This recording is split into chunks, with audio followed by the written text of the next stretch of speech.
เกิดอีหยังขึ้นเป็นอย่าง FC แฟนคลับจึงพากันส่งกำลังใจให้เสียงวีฮกนกพงศกรเกิดอย่างขึ้นความเสียหายหลายปันใดคลิปนี้มีคำตอบกับทักทายสบายดี FC ทุกท่าน FC ทุกคนเนาะมาพบมาพอกับค่อยเจเบาลาวคลิปนี้เป็นเรื่องราวข้อมูลข่าวสารทีเรื่องที่พวกเขาบ่อยากให้มันเกิดแต่ว่ามันก็เกิดขึ้นแล้วซึ่งค่ำคืนที่ผ่านมาวงของเสียงวิหกนกพงศกรกับพากันแสดงตามปกติแต่เหตุเกิดขึ้น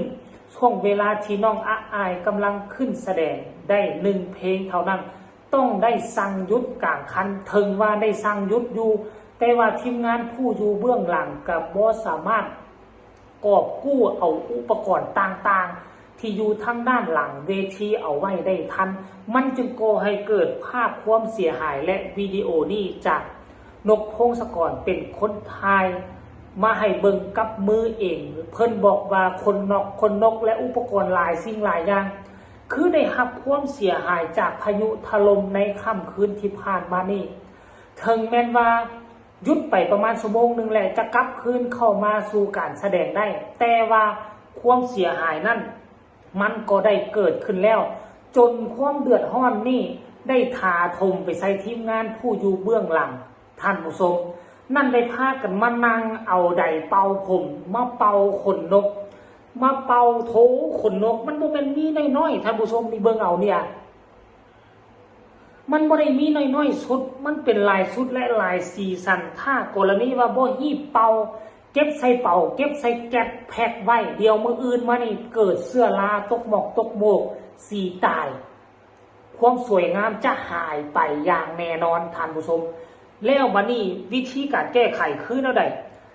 11-12 โมงน่ะทีมงานของนกพงศกรต้องมานั่งเอาไดเป่าผมมาเป่าเทื่อละคนเทื่อละดอกเทื่อละเส้นเพื่อให้มันแห้งคันบ่แห้งก็เอาขึ้นไปแสดงอยู่เทิงเวทีบ่ได้หรือจะเก็บเมียนบ่ได้เพราะฉะนั้นแล้วความลำบากจึงตกมาใส่ทีมงานผู้อยู่เบื้องหลังและนกพงศกรก็ออกมาอัดคลิปครั้งนี้ที่ว่าเกิดความเสียหายในรอบหลายปีเติบท่านผู้ชมเนาะเป็นเรื่องที่บ่มีใครอยากให้เกิด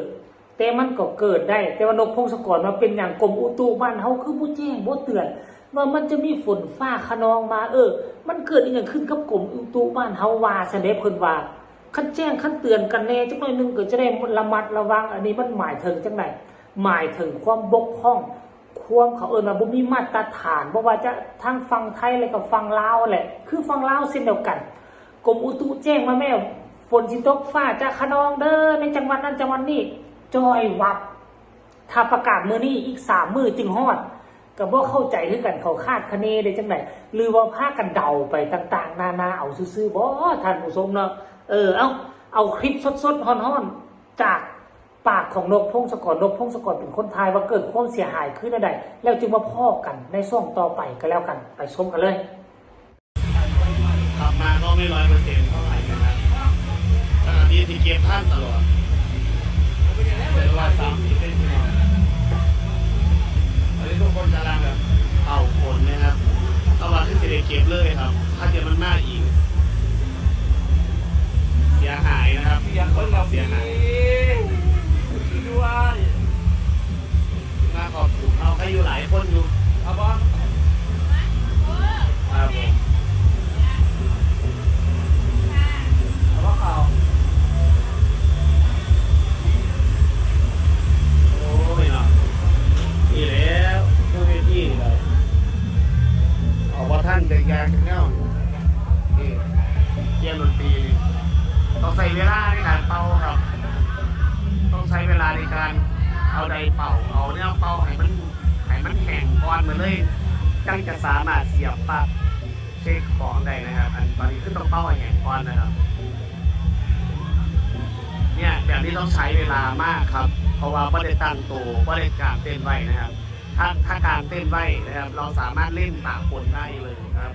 คือว่าให้ปลั๊กอุปกรณ์ไฟฟ้าโดนน้ำนะครับจะไฟว่าเป็นอย่างครับเพราะว่าไฟกันน้ำจอกันน้ำครับกันน้ำออกน้ำนี่แหละนะครับผม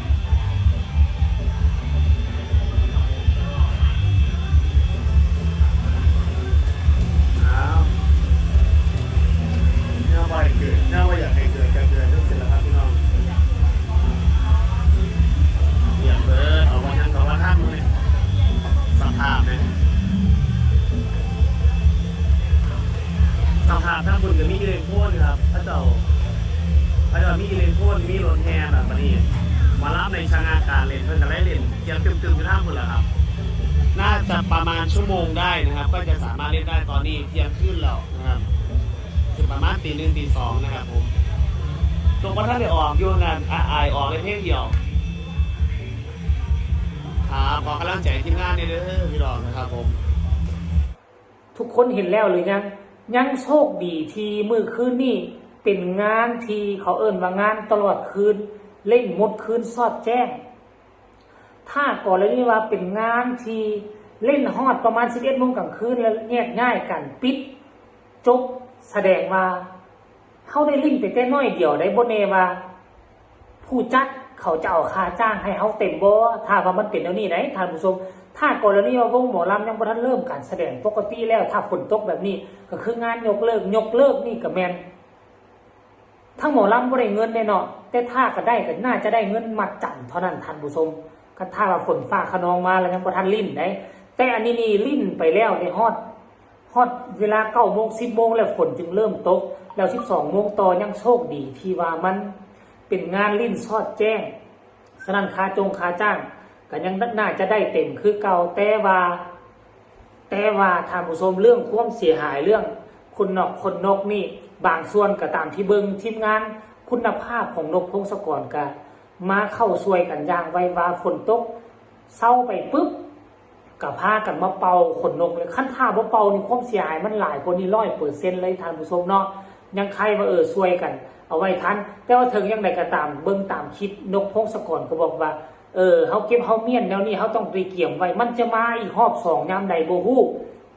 เพราะว่ากรมอุตุบ่ได้แจ้งเพราะฉะนั้นเกี่ยมไว้ก็ดีถ้ามันไหม้ปุ๊บก็พากันโหบเข้า